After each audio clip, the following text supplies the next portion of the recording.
Good morning. I'm David Wessel, Director of the Hutchins Center on Fiscal and Monetary Policy here at Brookings. Thank you all for braving what by Washington standards is a blizzard and actually making it here this morning. I'm very pleased today to be able to host Barry Eichengreen, who is the George and Helen Pardee Professor of Economics and Political Science at Berkeley. I don't think you can say that without taking a breath. Our mission here at the Hutchins Center is to improve the quality of fiscal and monetary policy and public understanding of it. But one of the things I learned from a good friend of mine, an economic historian at Harvard, Claudia Golden, is you don't know where you're going unless you know where you've been. And Barry Eichengreen's book, Hall of Mirrors, which is on sale outside the room, is an attempt to help us learn from history. And I think it's a fundamentally optimistic book because he thinks we can learn something from the mistakes of future generations. We're not doomed to repeat them.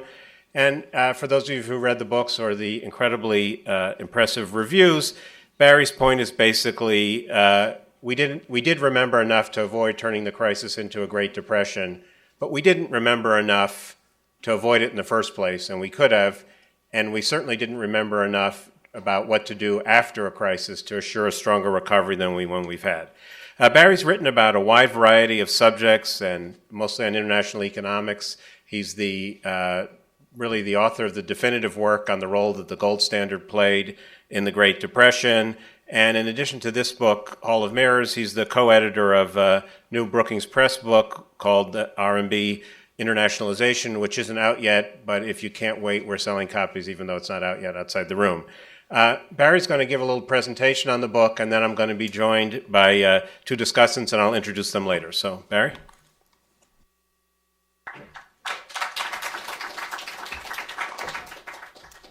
If I do a good job, can I get a copy of that renminbi internationalization book? It is indeed a pleasure to be speaking at Brookings this morning. If not for Brookings, I wouldn't be speaking anywhere this morning. In 1974, I arrived here with a freshly minted Bachelor of Arts, not knowing anything about economics, not knowing whether I wanted to do economics, and the rest, as they say, is history, bringing me to the history that's recounted in the book. I argue there that history is the lens through which we, by which I mean both elected and appointed officials and the public, view current problems. And the logic of historical analogy is compelling in general, but never more compelling than in crises, since crises are when there is no time for careful analytical reason. Foreign policy specialists point to the powerful influence of the Munich analogy in President Truman's decision to intervene in Korea, or think of the analogy right or wrong between 9/11 and Pearl Harbor. I went online the other day and there are 100,000 distinct Google hits referring to that analogy. So it was with the Great Recession of 2008-2009 and the Great Depression of 1929-1933, the two great financial crises of the last century. There's no doubt that conventional wisdom about the earlier episode, what are referred to colloquially as the lessons of the Great Depression, powerfully shaped the response to the crisis of 2008-2009. In particular, the decisions of policymakers were powerfully informed by received wisdom about the mistakes of their predecessors. In the 1930s, when the crisis hit, those predecessors had succumbed to the protectionist temptation. They had cut public spending at the worst possible time. They had failed to stabilize the money supply. Neglecting their responsibility for financial stability, they had failed to provide emergency liquidity to the banking system. The result was collapsing banks, collapsing prices, collapsing trade, and collapsing activity, in a phrase, the great macroeconomic catastrophe of modern times. That This economic crisis reflected disastrous but avoidable policy failures, became conventional wisdom, courtesy of influential accounts like Milton Friedman and Anna Schwartz's Monetary History of the United States. So in 2008, heeding the lessons of that earlier episode, policymakers vowed to do better. If the failure of their predecessors to provide emergency liquidity had produced a cataclysmic banking and financial crisis, then this time they would flood the markets with liquidity and otherwise provide assistance to the banks. If failure to stabilize the money supply had resulted in destructive deflation, then this time they would cut interest rates and expand central bank balance sheets. If efforts to balance budgets had worsened the earlier slump, then this time they would apply fiscal stimulus. And as a result of their very different response, unemployment in the US peaked in 2010 at only 10%. This was still painfully high, but it was far below the catastrophic 25% that unemployment reached in the US in the Great Depression. Failed banks this time numbered in the hundreds, not the thousands. Financial dislocations were widespread, but the complete and utter collapse of financial markets like that in the 1930s was successfully averted, if barely. And what was true of the United States was true also of other countries. Every unhappy country, I write, is unhappy in its own way, and there were varying degrees of economic unhappiness starting in 2008, but a few unfortunate European countries notwithstanding, that unhappiness did not rise to 1930s levels. And because policy was better, the decline in output and employment, the social dislocations, and the pain and suffering were less. Full stop.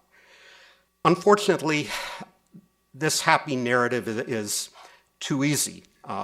For one thing, it's hard to square with the failure to anticipate the risks. Queen Elizabeth II famously posed the question on a visit to the London School of Economics in 2008. Why did no one see it coming? A few economists claimed later that they had seen it coming. But I think if you look at what they actually said, you will see that they were warning of crises that did not occur, like a collapse of the dollar, or that they issued only vague warnings that did not point to specific risks. That even specialists on financial crises did not sound louder warnings. There's my own mea culpa. Suggests adopting a somewhat less critical posture toward officials in the 1920s for failing to head off the risks that resulted in the Great Depression. Our failure reflects what psychologists refer to as continuity bias, the tendency to believe that the future will resemble the relatively recent past. It reflects peer pressure and the costs of being ostracized if, for example, you criticized Alan Greenspan's financial stewardship at Jackson Hole in 2005. It reflects the power of a dominant ideology, in this case the ideology of market efficiency and financial liberalization, and it reflects the influence of big financial institutions in shaping the policy debate. Ultimately, though, I would argue that the roots of this failure to see the recent crisis coming lay in the same progressive narrative of the Great Depression I described a moment ago. Entirely correctable flaws of collective decision-making, that narrative explained, had been responsible for the inability of contemporaries to appreciate the risks to stability in the 1920s, and then for their failure to deal adequately with consequences. Modern-day policymakers had learned from the mistakes of their predecessors. Scientific central banking, informed by a rigorous framework of inflation targeting, now reduced economic and financial volatility and prevented serious imbalances. Advances in supervision and regulation limited financial excesses. Deposit insurance, put in place in response to the problems of the 1930s, had eliminated bank runs and financial panics.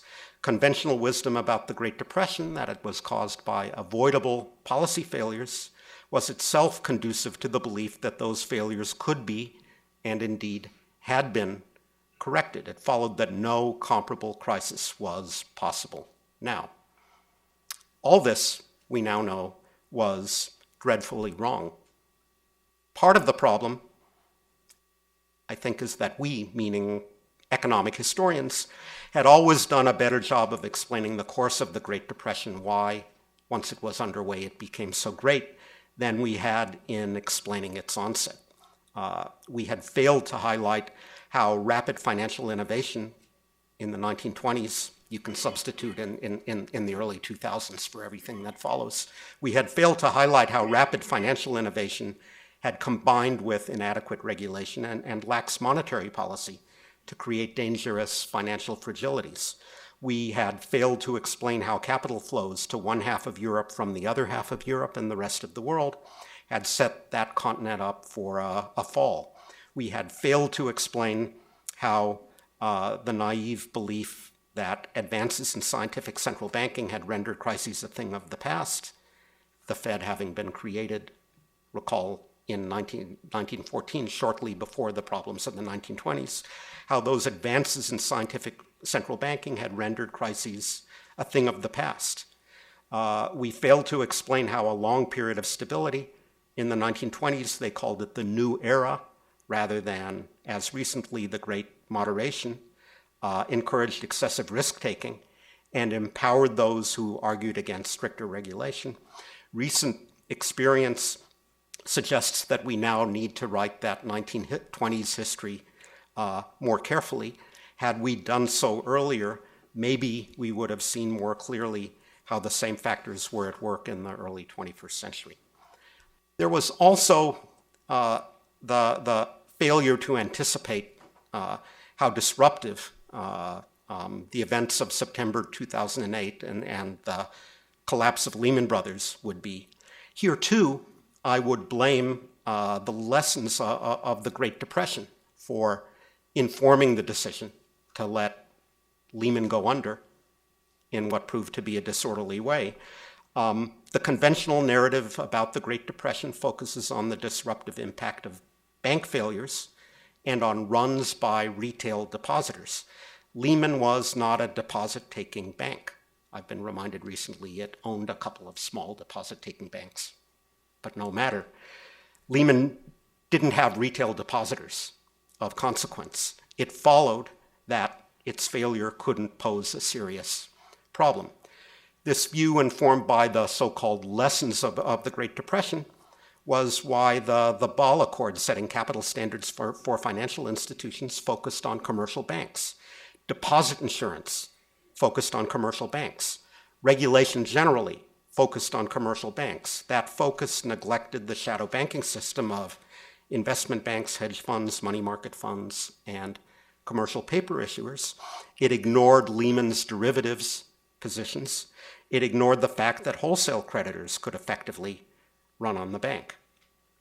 So I think, in my view, the result was the decision to allow the uncontrolled failure of Lehman, with benefit of hindsight, the single most serious mistake of the financial crisis.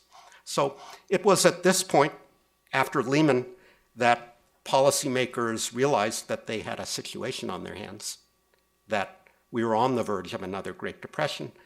The leaders of the advanced industrial countries issued a joint statement that no systemically significant financial institution would be allowed to fail. A reluctant US Congress, on the second try, passed the Troubled Asset Relief Program. One after another, governments took steps to provide capital and liquidity to distressed financial institutions.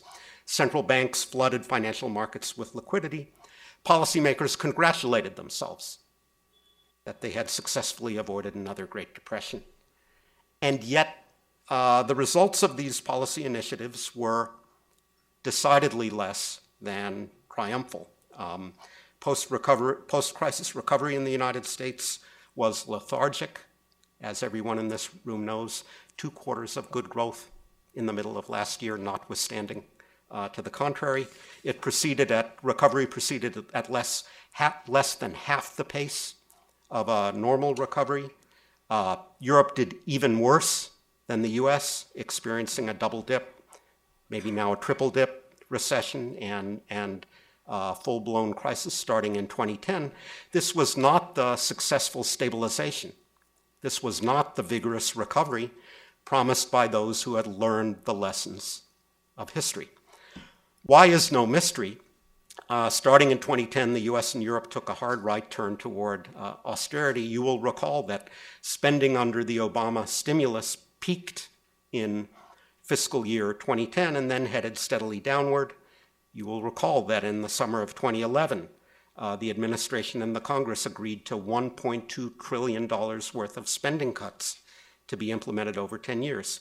In 2013 came the expiration of the Bush tax cuts, the end of the reduction in employee contributions to Social Security, and the sequester, all of which took a big bite out of spending and economic growth. In Europe, this turn was even more dramatic. In Greece, clearly, where spending was out of control, a dose of austerity was required. But the adjustment program on which the country embarked starting in 2010 was unprecedented in history. It required the Greek government to reduce spending and raise taxes by an extraordinary 11% of GDP over 3 years, in effect to eliminate a tenth of all spending in the Greek economy in a relatively short period. The euro area as a whole cut budget deficits modestly in 2011 and then sharply in 2012, despite the fact that the euro area was back in recession and other forms, private spending, was stagnant. Even the UK, which had the flexibility afforded by a national currency and a national central bank, embarked on an ambitious program of fiscal consolidation, cutting government spending and raising taxes by a cumulative 5% of GDP. So what lessons, historical or otherwise, informed what I think with hindsight was an extraordinary turn of events? For central banks, there was, as always, deeply ingrained fear of inflation. That fear was nowhere deeper than in Germany, given memories of the hyperinflation of 1923. And German fear, as we know, has translated into European policy, given the Bundesbank-like structure of the ECB and the desire of its French president at the time, Jean-Claude Trichet, to demonstrate that he was as Teutonic an inflation fighter as any German. The United States had not experienced hyperinflation in the 1920s or at any other time, for that matter, but this did not prevent overwrought commentators from warning that Weimar was right around the corner. The lessons of the 1930s, that when an economy is in depression-like conditions with interest rates at zero, the central bank can expand its balance sheet without igniting inflation, those lessons were lost from view. The more hysterical the commentary, the more loudly the Congress accused the Fed of debasing the currency, and the more Fed governors then feared for their independence, something that I think at least subconsciously rendered them anxious to start shrinking the Fed's balance sheet toward normal levels before we had anything resembling a normal economy. In the case of fiscal policy, the case for continued stimulus was weakened by its failure to deliver everything promised, whether because politicians tend to overpromise or because the shock to the economy was greater than we knew at the time in late 2008 and early 2009. I'm reminded similarly to be a little more sympathetic to policymakers in the second half of 1929 when they similarly did not know how rapidly the economy was contracting. There was the failure to distinguish how bad conditions were from how much worse they would have been without the policy. There was the failure to distinguish the need for medium-term consolidation for the need for spending in the short term.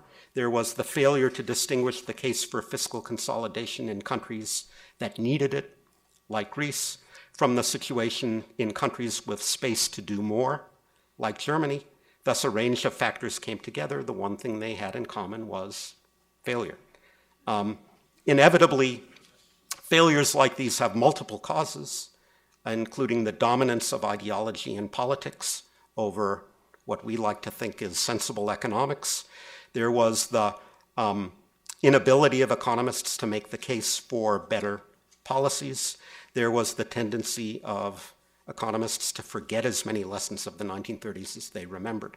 But I think, to conclude, the most powerful factor in this premature decision to abandon policies that would have done more to support the economy when it needed it was surely that policymakers had prevented the worst. They had avoided another Great Depression.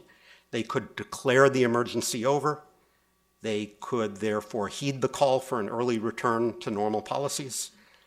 The irony then is that their very success in preventing a 1930s-like economic collapse led to their failure to do more to support a more vigorous recovery and do more in terms of far-reaching financial reform.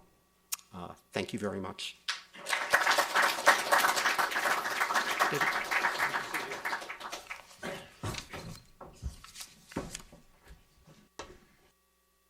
Thank you very much for that, Barry. I'm joined up here by my immediate left, Chris Brummer, who is a law professor at Georgetown, who conveniently also has a PhD in Germanic studies. So I can't think of anybody better to join us today. He's written a lot about international financial regulation and has a book out called Minilateralism, which is basically about how small strategic alliances, informal agreements, financial engineering increasingly characterize a new generation of economic statecraft as power becomes more diffuse and we're no longer able to have the central bankers of France, Germany, the UK, and the US decide everything as they did in the period that Barry talked about in the 20s. And to his left is David Lipton, who's first deputy managing director of the IMF, a veteran of the Obama White House, the Clinton Treasury, Citi Bank, More Capital, but basically Lipton thrives on crises. Lipton was there when Jeff Sachs fixed Russia, Poland, and Slovenia, and his arrival at the IMF was an indication to all the people who cover the IMF that we were going to have some crises, because otherwise why would David Lipton be there? And he's delivered on that. So for the journalists of Washington, we thank you.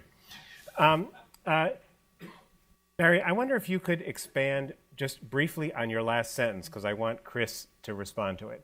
In addition to criticizing the fiscal and monetary policy immediately after the crisis, you say that the opportunity to do far-reaching financial reform, which was the case in the 30s, was missed this time. Could you just expand on that a little bit so I can get Chris's reaction? In the 1930s, the banking and financial system collapsed. The prevailing system was widely discredited. And as a result of that, we got far-reaching financial reform in the form of the Glass-Steagall Act, the creation of the Securities and Exchange Commission to actually oversee the operation of securities markets, and a host of other new regulation.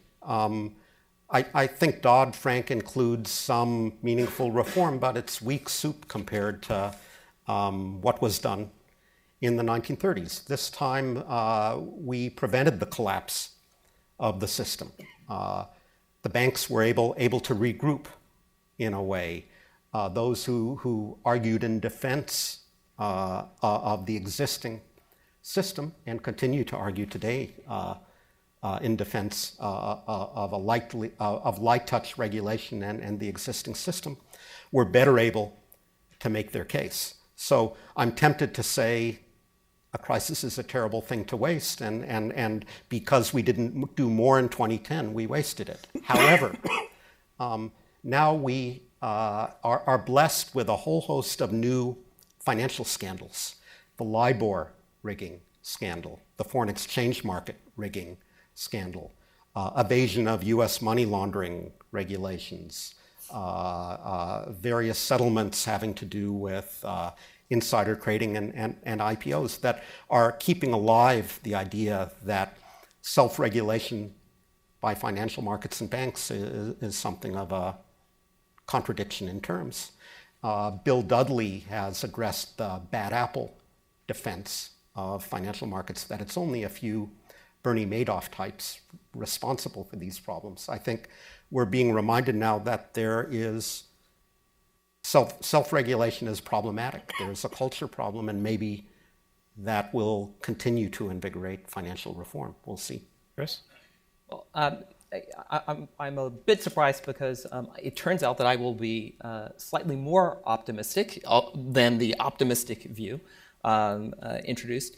In part, and I think this is a real challenge, many of us are lawyers in the room, and I teach international financial regulation. And I always begin my first class by saying, kids, what you're going to learn in this class is that the very nature of international financial law, international financial regulation is very, very different from the kinds of international legal standards, international treaties that you may be aware of and understand in the context of international trade and even in traditionally international monetary standards. And it's important to understand both as a lawyer and also as a practitioner of economic statecraft, in part because the transmission or the channels by which you now transmit monetary policy are increasingly regulatory in nature, and also the way in which financial market supervisors respond to how they regulate their markets is in part a response to monetary decisions, but it's also a response to the fact that you have a much more free-flowing world of capital than at the time of in the wake of the both 1930s, the creation of the Bretton Woods standards, and the imposition at times of capital controls. Let me just start by very briefly saying, when you look at sort of the remarkable regulatory progress that was made in the 1930s, when you think about those New Deal agencies like the Securities Exchange Commission, the creation of those agencies was a first step. And really, the regulatory reform embodied in our current New Deal regulatory apparatus took almost 20 years to create. It really wasn't until the 1960s where you started to end up with the world of securities regulations, flawed or perfect, whichever way you want to look at it, that we have today. And that international regulatory reform you should expect would take even more time. It's going to take more time for a variety of reasons.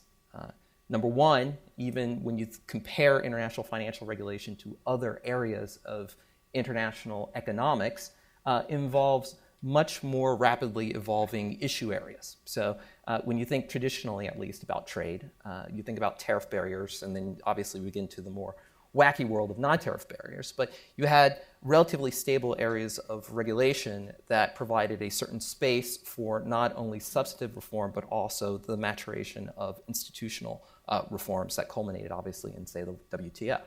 When you're talking about a world of financial markets where financial market innovation doesn't proceed along a continuum of years or weeks or seconds or milliseconds, but picoseconds, where you need not a PhD in Germanic studies, but a PhD in physics to fully understand, you start to realize that the very nature of financial market regulation is very different. And then you superimpose certain kinds of challenges like varying political and economic interests and varying kinds of economic and political cycles. Financial regulatory supervision and regulation globally takes on a very different qualitative character. And I think that when you look at what's been done, both in the reformation of, we talked about the Basel standards or the Basel III Accord, when you look at the change in the infrastructure for international financial regulation, the change from the Financial Stability Board, or excuse me, Forum to the Financial Stability Board, working in concert with the G20, a revamping of the existing international standard-setting bodies, a rethinking of how the IMF should act as a monitor for the compliance with international best practices and standards. When one thinks about the slew of international standards and the varying kinds of disciplinary mechanisms that are involved, it requires really a much more, it's a difficult process because it requires a kind of nuanced perspective.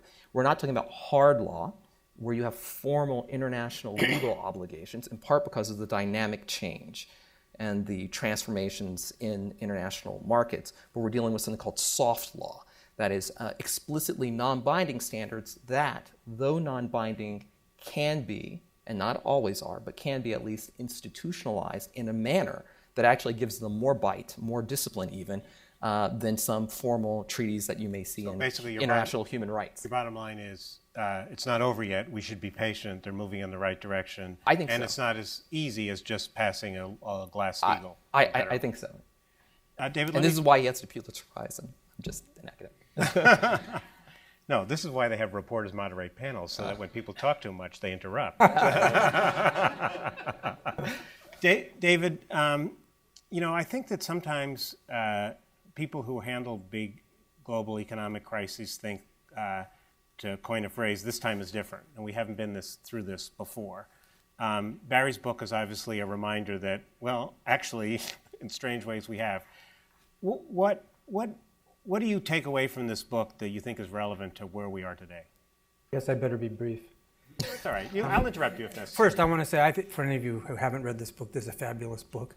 It does history the way economists have always wanted, in applying economic concepts carefully and considering alternative hypotheses carefully, number one. Number two, it shows things you would not, I've read a lot of history of the period, the extent to which in the earlier period already there were things that we would recognize, that there was a huge amount of interconnectedness. There were sovereign bank linkages that became a problem, which we've been dealing with. The kinds of fancy constructs that were created by private sector financial institutions. The fact that non-bank institutions caused so many of the problems. You see so many features that came before. At the same time, I think it's almost a tautology that a crisis never repeats itself. If it was exactly the same, we would find a way to prevent it. There's the parable of a physicist and a mathematician are shown into a room with a pot hanging on the wall and a stove and an egg, and they're asked to cook an egg, and the physicist takes the pan down, puts it on the stove, turns on the gas, drops in the egg.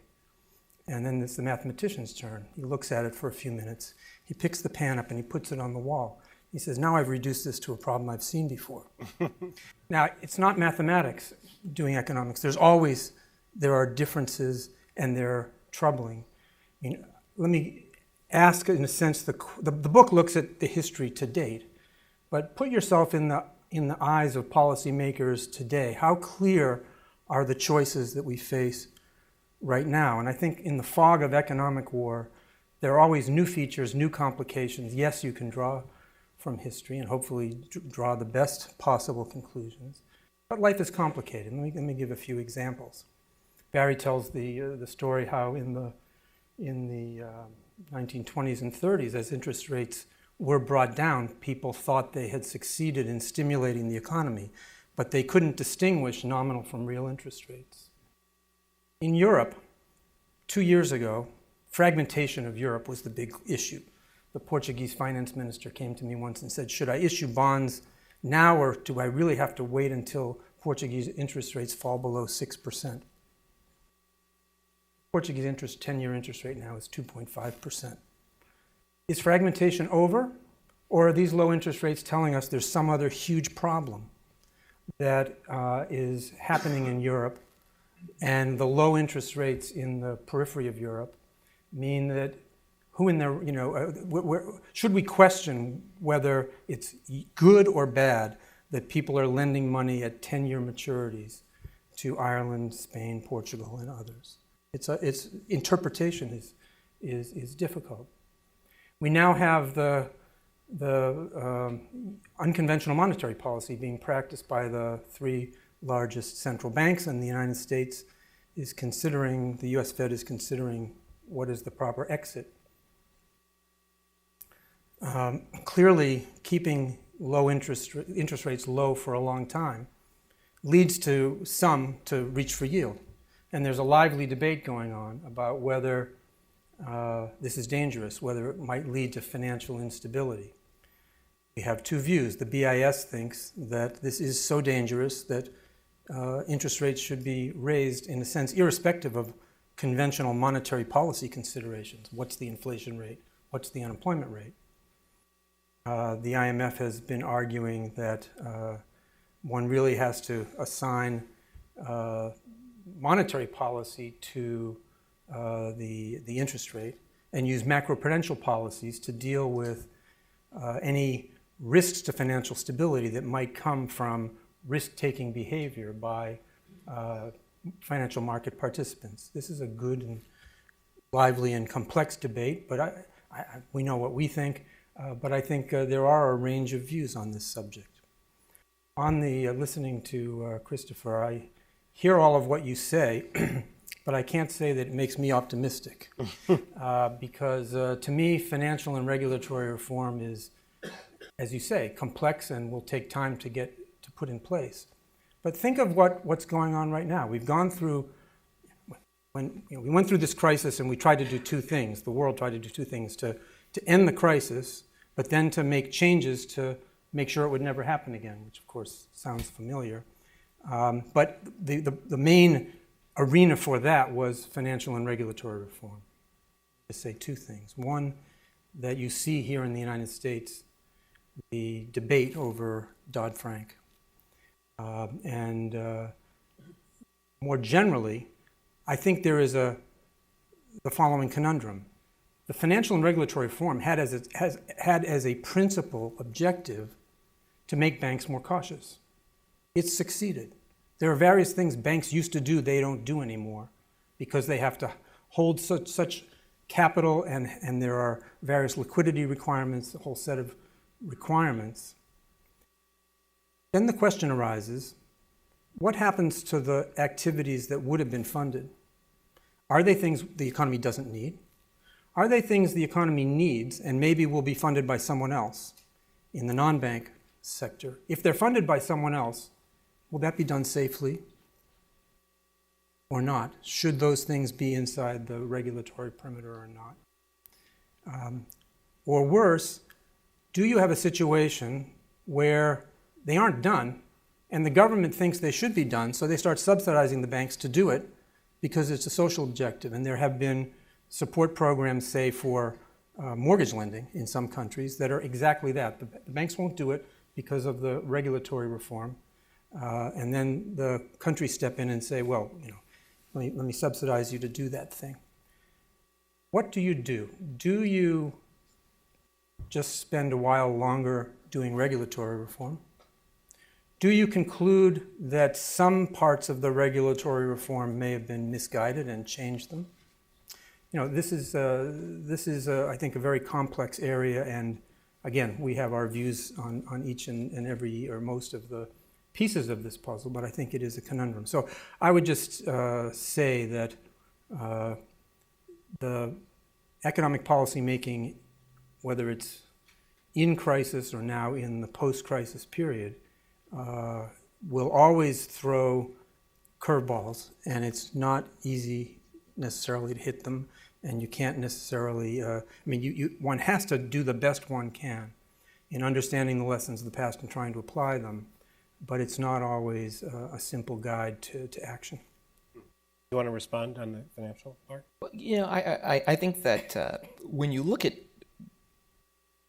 the way in which the world has responded to the global financial crisis, you do see several dramatic improvements, right?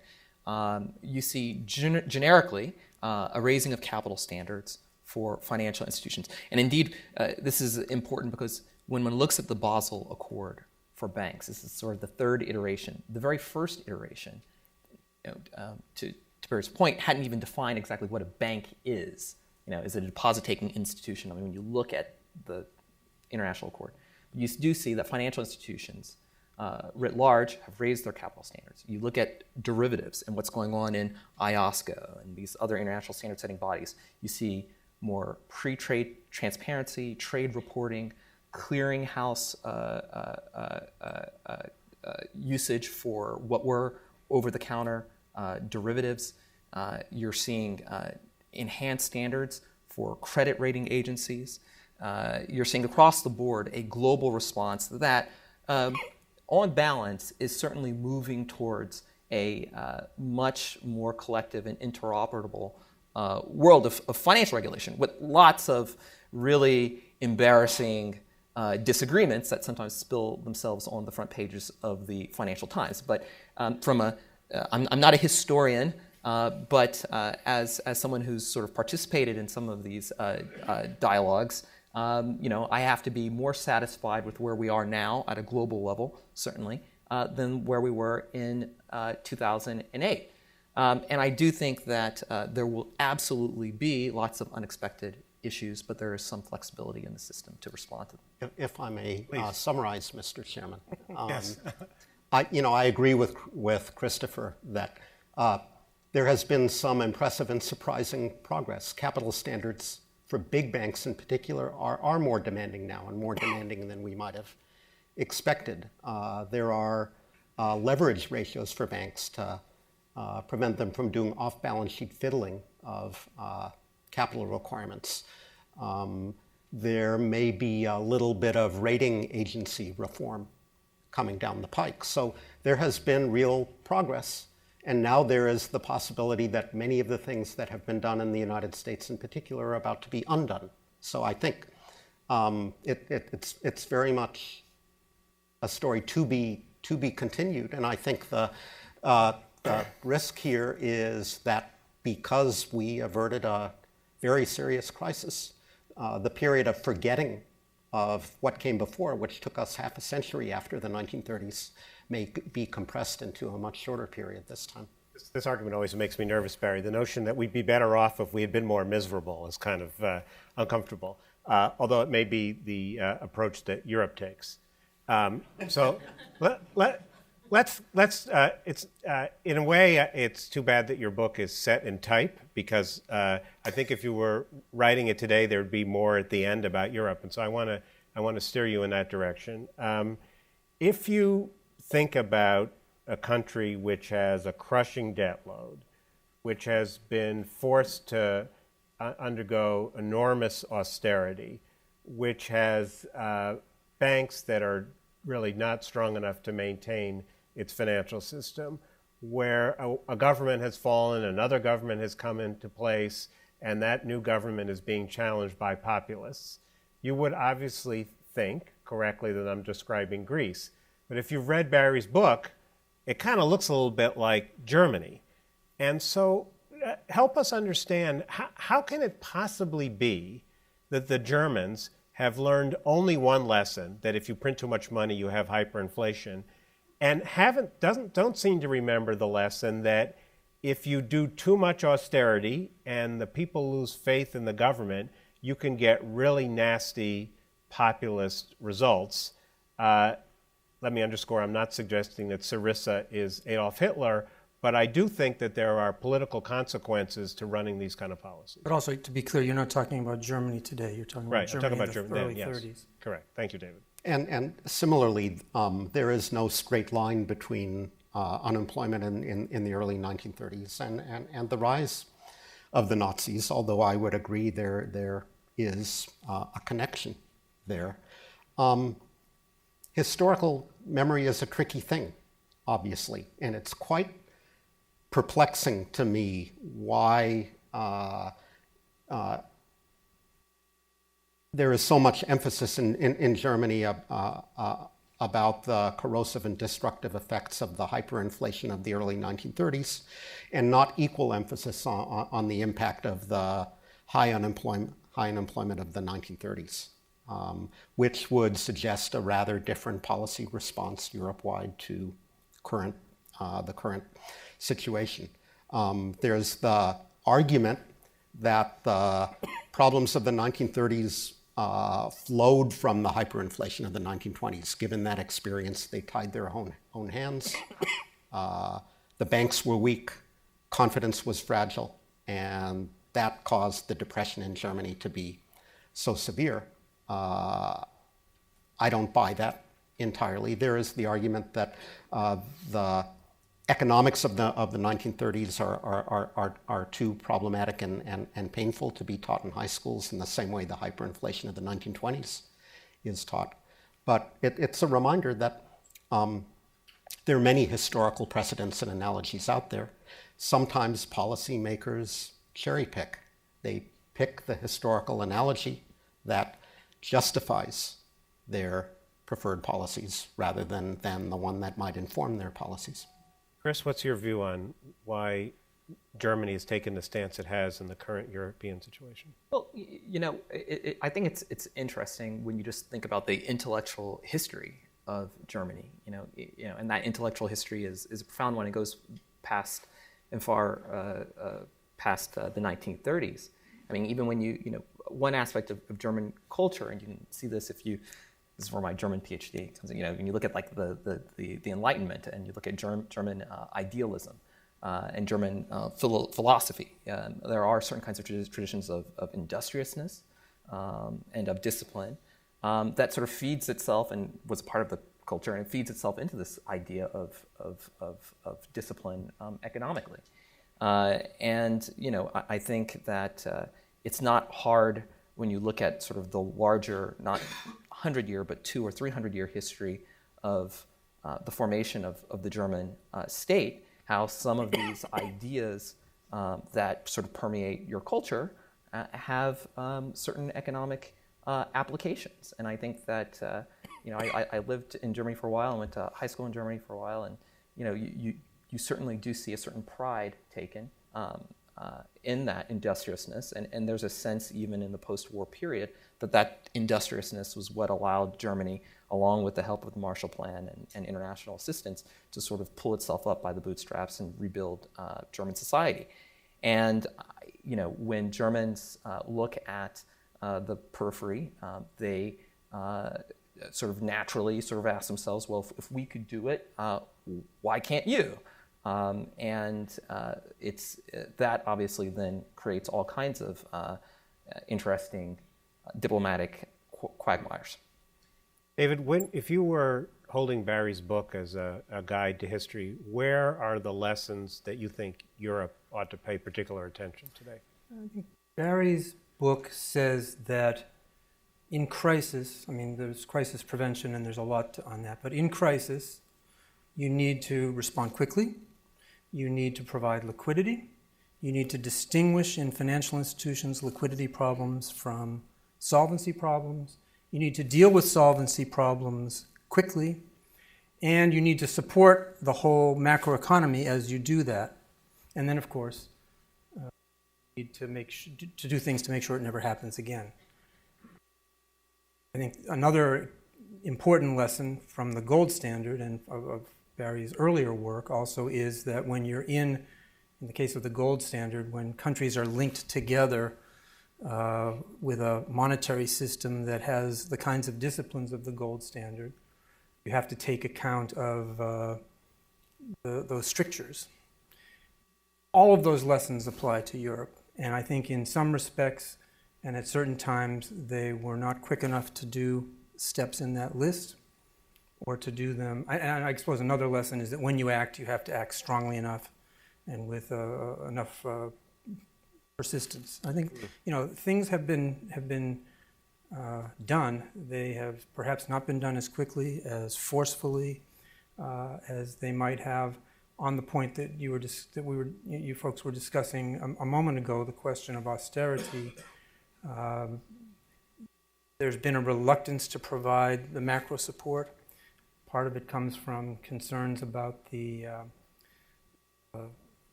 complications of the European Central Bank's mandate and strictures that come from both the European Union and Eurozone. So I think that there are the lessons from the book to Europe are that there's a need to act in all of these areas, act quickly, act forcefully. And while some things have been done perhaps too slowly and not without enough force, there is still time to act.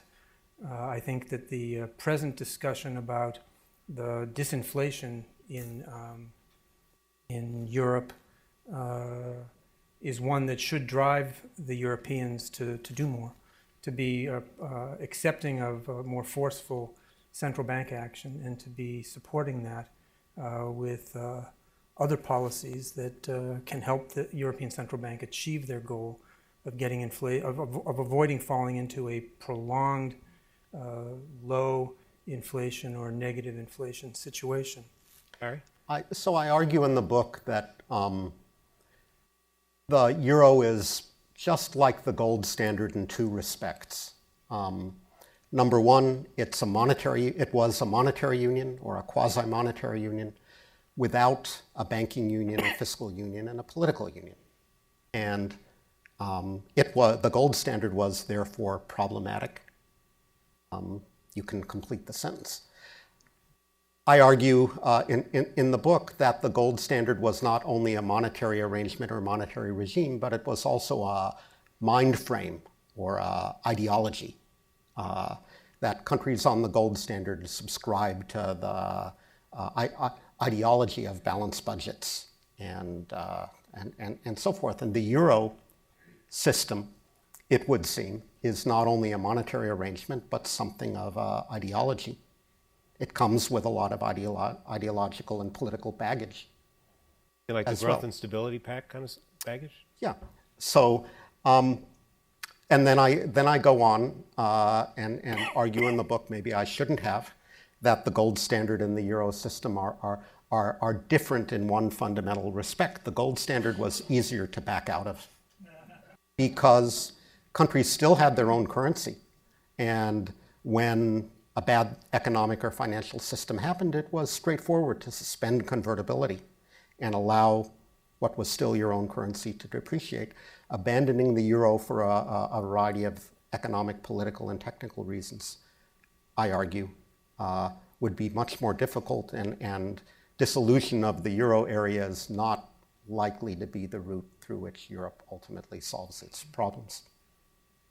I just want to say, and this is why both this book, Barry Eichengreen's work has been incredibly influential for my own work and for, I think, almost everyone in the room, but to explain in very clear prose, as has always been the case, not only this historical message, but as a lawyer, what I've gotten out of, and what I continue to always get out of his work, is this connection between both regulatory policy, the rulemaking, on the one hand for financial markets, and then looking at sort of what the monetary, how regulatory decision making in and of itself can't occur in the vacuum, no matter what ideology you have, but it instead is informed in part by other kinds of decisions that are occupying a larger economic ecosystem. In this case, the monetary affairs. So, the gold standard. What does this mean with regards to how do you regulate your currency? How do you regulate your markets? Free flow of capital. These same kinds of questions inform how you then create a banking union. Whether or not the European Union also needs to take further additional steps for some kind of deposit-taking vehicle like the FDIC. These kinds of things become more understandable for me, certainly as a lawyer, after I get to read this book and his other work. So, Barry, if David's right, David said that these problems of too little inflation, of very high unemployment, of lack of confidence in the banks, some of it justified, require very decisive action, the kind of action that, for better or worse, we've seen in Japan, where there's no doubt that the Bank of Japan and the government in Japan had decided, like, okay, we got to take this thing by the lapels and shake it up. It doesn't seem like, so it seems to me Europe is particularly ill-equipped to do that. I mean, no matter what Mario Draghi does on January 22nd, it has to be in part constrained by what the Germans will accept. And then secondly, we have this new layer of, a new set of events that not only did we have the rise of populist parties because the economies were so bad and there was so much resentment of the austerity and whatever the other reasons were going on, but now we have the terror in Paris and a new opportunity for the populist parties to say not only are they screwing us on the economy, but they can't even protect us from Muslim terrorists. This seems to me like a particularly worrisome and toxic combination. A set of authorities that can't be decisive because they don't agree, and some political extremists or populists, not all of them extremists, who are poised to take advantage of this. This seems to me like a recipe for like, holy cow, this is going to be an awful period in Europe. Am I being too pessimistic? No, I think "holy cow" is an appropriate It characterization. wasn't the first phrase that came to mind, but FDR was able to take concerted action in response to the crisis. So he took the U.S. off the gold standard. He took personal control of monetary policy. He signaled clearly that the future was going to bring inflation rather than deflation. Fiscal policy worked in harness with monetary policy, and he was able to transform people's expectations against a troubling political backdrop. So there was Father Coughlin in the 1930s. There was Huey Long. There were other, even less savory political characters with constituencies, and economic growth was the bomb that so healed. do you see an FDR on the horizon in Europe? That wasn't where I was heading, actually. but you know, the economic, the political as well as the economic context were troubling in the 30s, and economic growth was the solution. Is Europe capable of replicating that experience? I would just repeat your holy cow remark that I don't think Europe is constitutionally or temperamentally set up to implement economic policies of shock and awe, which is what it needs now. Thanks. I want to turn to the audience. I want to say one thing about the book that I don't think we fully captured in the conversation. It has all the lessons and generalities that we've been discussing, but there are all these little nuggets of detail and history and anecdote that make it all seem come to life. In the discussion of the 1920s and the real estate boom in Florida, which Barry captures the reality of what was on Boardwalk Empire. It's really remarkable, that texture. And similarly, in the discussion of Europe, there are just these moments where you could substitute a different name and a different date, and you think we're going through this all again. So I don't want that to get lost in this discussion. But now let me turn to the audience, and we have some mics. Carrie, some? Oh, Brendan, here. In the back, gentleman in the back in the maroon shirt, in the lavender shirt.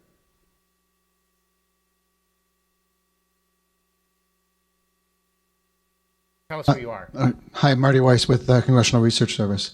So I guess my question is about the IMF's role in financial sector regulation and surveillance. I think an interesting issue is over the past 15 years or so, the IMF has played a much more assertive role in on these issues. So kind of broad question, is this a good idea? How do you characterize IMF FSB cooperation, coordination? And more broadly, I guess, more specifically, if this is a good idea and we want the IMF to have a stronger role, does the IMF have the tools needed in its current articles to actually do it? Does it have the disclose? Do countries have to provide enough information to the fund? Can the IMF actually do this kind of surveillance? Very, very good question. For some years, the fund has had a staffing up to be able to cover this area, and has had begun a process of doing what we call financial sector assessment programs, which are going to our members and looking at financial sectors very broadly to ask whether the framework, as well as the application of the framework, is strong enough and appropriate to support stability. The work has really intensified now in the wake of the crisis. We give advice to each of our members every year, but a new area for us, and a very important one, comes from the interconnectedness and the fact that financial and regulatory reform isn't just about how the United States system works, or the UK or European, but how they work together, and whether if you will, the web of financial and regulatory efforts in countries is woven together at a global level. One important project that we've worked on is to help develop resolution mechanisms, a subject that Barry talks about in his book. Points out that Much has been designed, but generally speaking, not everything has been put in place. Here too, because banks operate internationally, it can't just be that London has a way to resolve banks and the United States has a way to resolve banks and Germany has a way to resolve banks. It has to be that there's a way for all of these efforts to be brought together, because if a big international bank fails, it will have assets as well as operations in different places, and you need to be able to, as we learned during this crisis, resolution may often have to happen over a weekend. And questions about coordination, questions about who bears which portion of the burden, all of that has to be dealt with ahead of time. There's also an effort that's, I think, very important to make sure that banks have some form of assets that can be converted to equity, so there's an automatic recapitalization under duress. Now, we feel that we have a good handle on this, that there's good cooperation on this, that the FSB, where we have an observer role, is the proper forum for the discussion. I think we need more data in some areas. We don't aspire to. There is a lot of concern by individual countries that their supervisors not provide anyone, us or anyone else, institutional data that may be proprietary. We feel that we, for the most part, can operate with data that's somewhat more aggregated. We don't need to look at Bank X and know everything that it's doing. But there are some tensions here, and I think we need to explore, and we are exploring with countries, whether we can have enough information to do our job. I should have added that on the subject I mentioned before, the need to deal with instability threats through macroprudential policy. We are advising countries on what the proper use of what the possible toolkit is and the proper use of the toolkit on macroprudential policies. But of course, for the same reasons of interconnectedness, the macroprudential policies in country A, if they are diametrically opposed to the macroprudential policies in B, may be conflictual. So at some point, near point in the future, there'll be a need for some coordination of macroprudential policies. I think we're the logical ones to be helping countries move towards that kind of cooperation. For that as well, we need more information. So I'd say we are well equipped, but there's more in the way of capacity. Chris, isn't there a democratic accountability problem here? So if the way we're going to avoid the next crisis is to have all these interconnected capital standards that are negotiated at Basel and the FSB, which is unelected central bankers doing this stuff, and David's talking about coordinating macroprudential policies which have to do with such fundamental things as who gets a mortgage in the United States. If we're going to do this, is this going to be a problem? There's no governance of this other than the kind of cooperation of these various independent regulatory agencies. And by the way, that's also a problem that Europe is sort of facing. You know, one of the challenges in the European response is where you have largely an unelected sort of body of particularly at the EU level, federal level in the European Union, a European Commission that's sort of driving certain kinds of reforms alongside the European Central Bank, and that interface with the elected politicians is creating problems.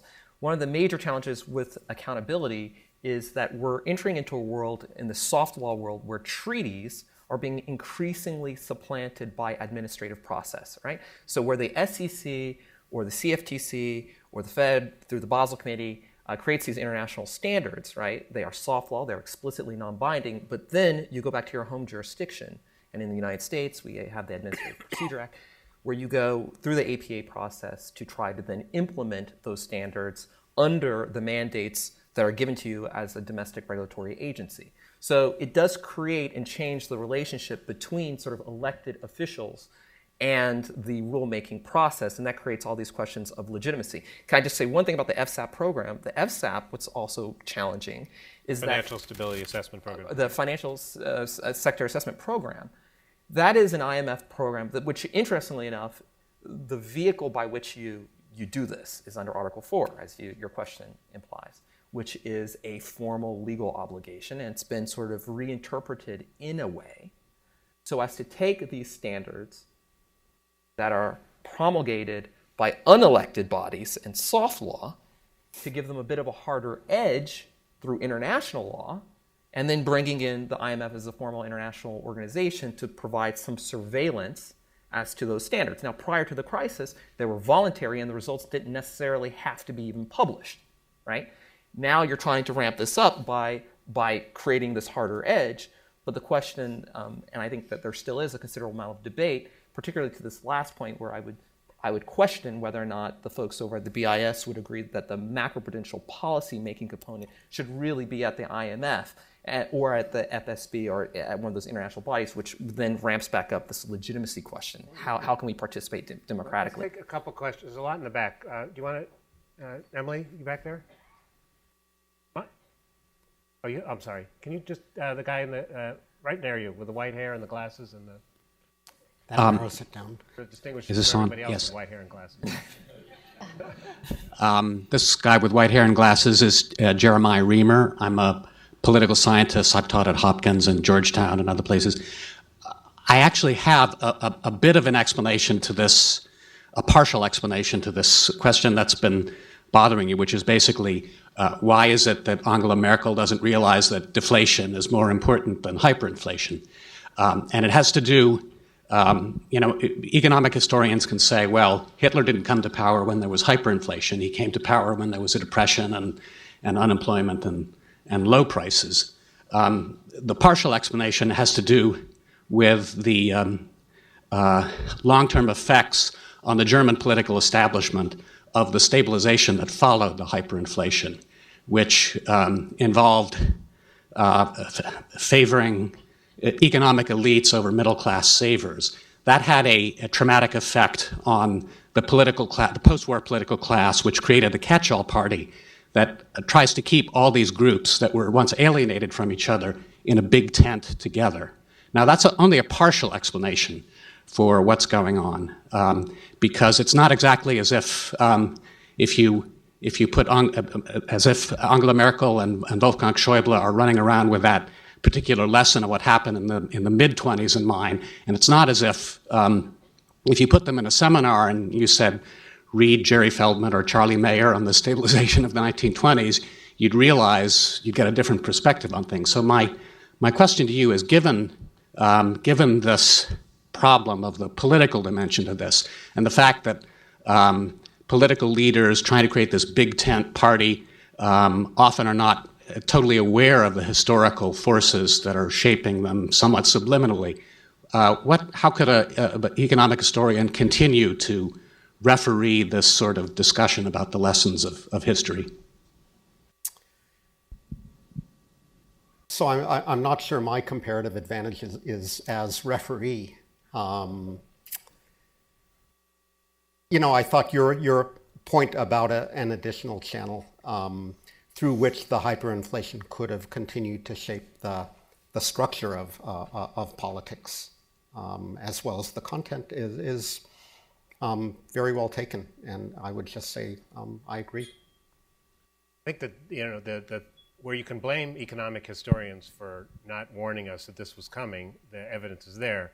But you can find plenty of people who said, this euro idea, the way you've done it, isn't the best thing since the creation of sliced bread. And so there's a limit, I hate to admit it, to what economists can convince politicians of. Thank you very much, Matthias. I'm an assistant professor across the street at Johns Hopkins SAIS. I always assign the first chapter of your Golden Fetters book, and which has this gold standard analogy, I think, and in my own work I've used this very often. What it has in common with the euro, the gold standard, is, of course, it has a deflationary bias, as you said, this kind of mindset. So I guess my very simple question to you is, if I listen to some of my colleagues across the street at Peterson, some suggest that this policy seems to be working. The Eichengreen thesis of the 30s was that deflationary policy, this long term, is not compatible with democracy, and you saw the collapse of democratic government in Europe. I mean, that's the political science simplification of your work. What's different now if you look at Greece and Spain? Is it just that this could still collapse, democratic government? It could be another 2 years, or are welfare states stronger now, or are democracies stronger now? Can you elaborate a little bit on the difference between the 30s in Europe and now? Thank you. Yeah, I think both welfare states and democracies are stronger, which is how it is that Europe has suffered through the better part of a lost decade already without our seeing yet the rise of extreme anti-system parties on either the left or the right.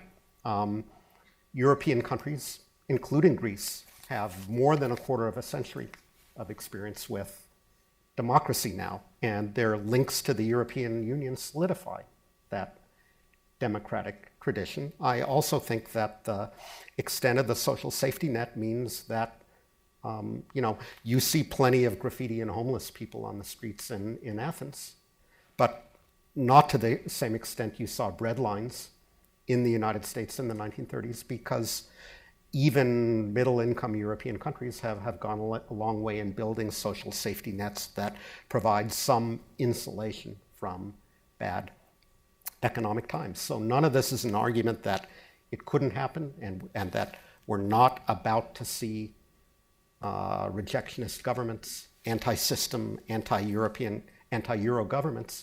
It could happen still if nothing is done. But I think the strength of democracy and the development of social safety nets is why it has taken so long.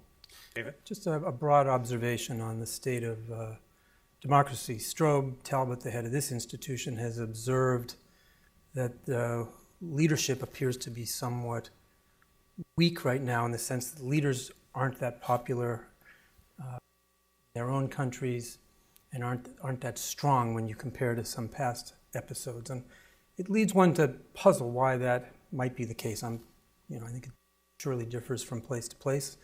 And if any, Angela Merkel is a strong and popular leader. But I think something that is, maybe it was true in the 20s and 30s, Barry can say, but I think that there's a new phenomenon, which is that no national leader right now really has the instruments under their control to assure their people of all the things that their people want, because of the interconnectedness of the world, both the globalization of trade, but also not just on the opportunity side, but on the risk side. There are so many things that can happen abroad and be transmitted. So I guess my hypothesis is that national leaders won't be stronger until international cooperation and collective action is stronger. To me, that is an argument for the G20 and it taking an important role. It's an argument for the use of the reliance on institutions like ours to convene. What we do mainly is convening central bank governors and finance ministers to try to puzzle through these kinds of issues, to try to deal with problems.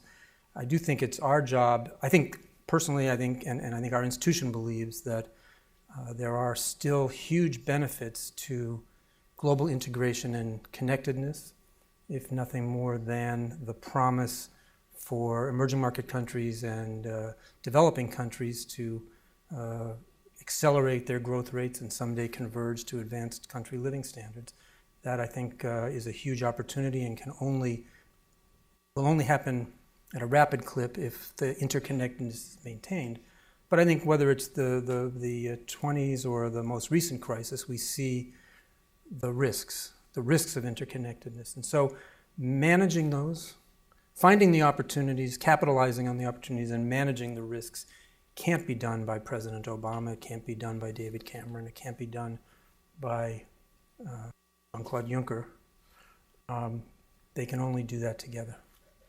David, can I echo that real briefly? And then Ian Talley in the back. That no national policymaker had the tools necessary to resolve the crisis in the 1930s under the gold standard, and they dealt with that by abandoning the gold standard, imposing capital controls, imposing trade protectionism, which is one way to regain control at the cost of globalization.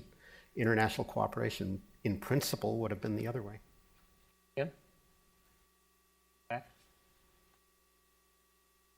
Ian? Ian Talley, Wall Street Journal. I wonder about the extent to which financial regulations have evolved, given the processes and progression.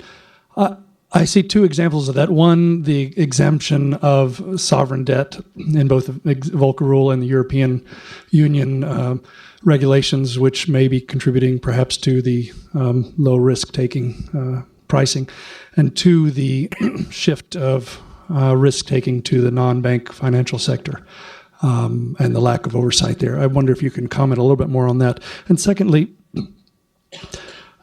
to the extent that governments are responsible for encouraging markets and investors through raising potential growth expectations, it seems to me that there's not the leverage that the IMF has in a bailout program for the ECB. Seems not generating the structural reforms that are necessary and a central component here. Am I wrong? We take two more questions, and we'll let them pick and choose. The woman here on the aisle, and the gentleman over here. Brendan, can you bring him the mic? So quickly, so we don't stretch our. Good morning. Sofia Dalt from the Embassy of Portugal. I just would like to ask regarding the ongoing reform on financial regulation. How do you see the need to tackle the challenges posed by credit rating agencies, having in mind, for instance, the case of Portugal, that can be described pretty much as a poster child for a country that has been doing everything it can. It has regained market access. Yields have been coming down, but nevertheless, in the last review for Moody's, for instance, it still stands at junk level. So my point is, how can we trust in this kind of assessment, and how can we improve the regulation of these agencies? Thank you. Anthony Oddy, formerly with the World Bank. For Professor Eichengreen, you've told us several things you don't expect Europe to do: give up the euro, shock and awe. Beyond the answer of muddle through, could you give us some specific changes you think they may in fact take to make the euro less painful to live with? Okay, David and Chris, do you want to take the first couple questions on? Chris, I think it was addressed to you. Those are good questions, really hard questions. Just working backwards, I think with credit rating agencies, one of the challenges is, well, how do you develop the best model, right? So IOSCO, the International Organization of Securities Commissions, have basically a credit rating agency code of conduct. And that code of conduct is supposed to at least govern and police the kinds of conflicts of interest that have traditionally inhabited the ratings process for derivatives instruments. But what Portugal, Greece, many European countries, including the European Commission has identified, is that there are other kinds of conflicts of interest, particularly when you move into the sovereign debt space, where the metrics for evaluating a country become much more ambiguous and, frankly, somewhat more personalized, to the extent to which you have to. I've been part of a credit rating agency sort of process, and some of the judgments that are made can often reflect one's own sort of cultural bias, right? But the problem is, how do you improve that system? If you try to create a sort of national, like Portugal and Spain have one time sort of proposed, along with the European Commission, sort of this idea at one point in time, creating a national-based credit rating agency, then there's going to be bias there, particularly when it comes to sovereign debt. They're not going to downgrade its own debt, particularly then when it affects the ability to self-fund, say, the European Stability Mechanism or something like that.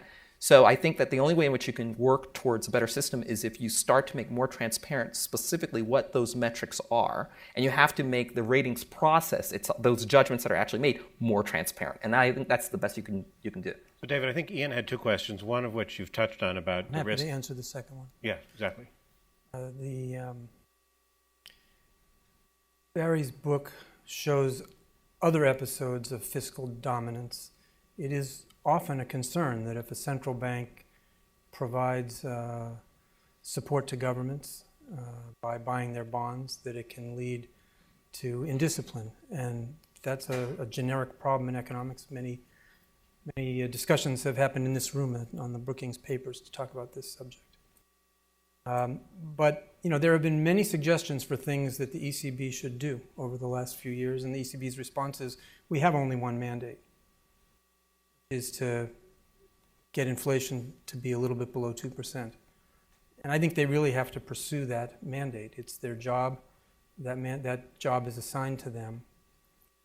I don't think, there are some who suggest that in doing so, that may lead to either fiscal indiscipline or delays in undertaking structural reforms. Clearly, from an economic standpoint, the first best is to do it all.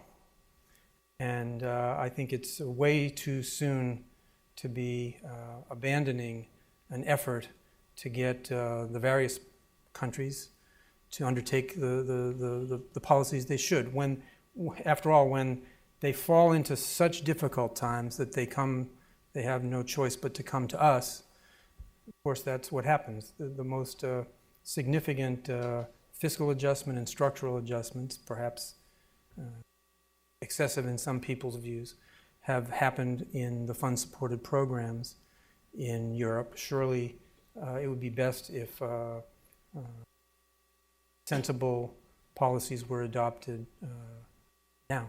So if I hear what you're saying is the ECB has a mandate, and they should achieve that mandate, and they shouldn't make achieving that mandate contingent on other people doing structural reforms. Well, I'm saying they should take the steps to achieve their mandate. If the politicians, I think a wise political course of action would be to support their efforts to achieve that mandate by banding together, having discussions among the countries of Europe about the other policies that need to be taken, in essence, joining together to have a policy of support, say through infrastructure investment, something we have advocated, as well as programs of structural reforms that will help raise potential growth, which is surely part of the long-run answer to the issue in Europe that potential growth has been sliding and that the demographics are adverse to a continent that has a lot of debt to work through and can't easily do that at low inflation and low growth.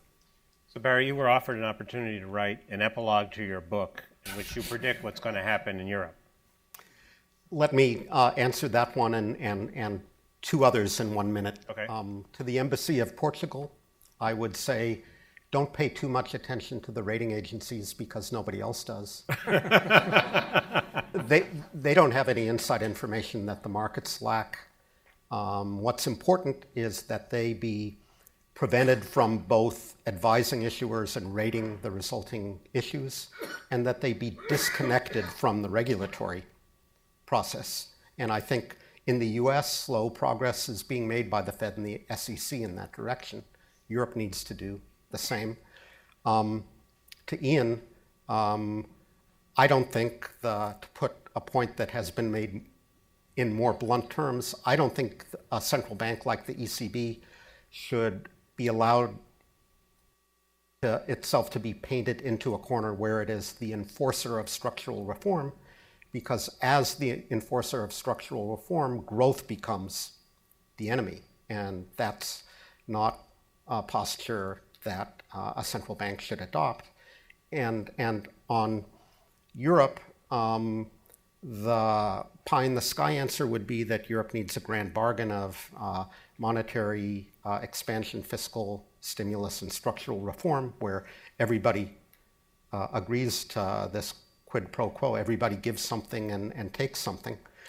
More concretely, Europe needs to solve its banking problem, its debt problem, and its growth problem. It's making slow progress toward solving its banking problems under the rubric of banking union and all that entails. It needs to address the debt problem. Is the Italian debt sustainable? We could have a long discussion of that question, but more generally, there are big issues of debt sustainability lingering in Europe. And the best way of dealing with the above is to grow the denominator of the debt to GDP ratio by getting economic growth going, deal with weakness in the banks by getting economic growth. What are the odds you give that those things happening? Not very high. So the lost decade is baked in. Japan was able to survive 2 lost decades. Not optimistic note. 3 announcements. 1, look at your feet. If there's a paper or a cup there, we'd appreciate it if you pick it up and put it in one of the barrels in the back. Secondly, on Friday at 9 o'clock in the room next door, we're going to continue the conversation about Europe with Lucretia Reichlin, the London Business School, a former Director General of Research at the ECB. And finally, please join me in thanking Barry, David, and Chris.